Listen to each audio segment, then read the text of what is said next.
আজ আমরা ইকুয়াল আর্থ ফাউন্ডেশন এবং বিশ্ব হিন্দু পরিষদ দুটি সংস্থা থেকে আমরা মাননীয় পুলিশ সুপার এবং ডিসি মহোদয়ের সাথে দেখা করেছি এবং শালগঙ্গা এলাকাতে গত কয়েকদিন ধরে যেভাবে চুরির উপদ্রব শুরু হয়েছে এবং বিভিন্ন জায়গায় দেখা গেছে যে ডাকাতি শুরু হয়েছে, তার বিরুদ্ধে কঠোর ব্যবস্থা নেওয়ার জন্য আমরা মাননীয় পুলিশ সুপারের কাছে অনুরোধ রেখেছি।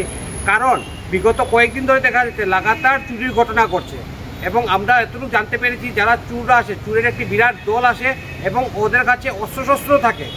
তাই এখানের যে শালগঙ্গা এবং এই এলাকার যে জনগণ রাত্রেবেলা ঘুমোতে পারে না চুরের উপদ্রবে। তাই আমরা প্রশাসনের কাছে অনুরোধ রাখছি অতি সত্বর ব্যবস্থা নেওয়ার জন্য। কারণ আগেও অনেক ধরনের চুরি এবং ডাকাতি হয়েছে, কিন্তু এখন পর্যন্ত একটাও চুর এবং একটাও ডাকাত ধরা হয়নি। তাই আমরা পুলিশ সুপারকে আমরা আমাদের দাবি জানিয়েছি যাতে ইমিডিয়েটলি অ্যাকশন নিয়ে যারা চুর এবং ডাকাতিতে ইনভলভ আছে ওদেরকে অ্যারেস্ট করা হোক।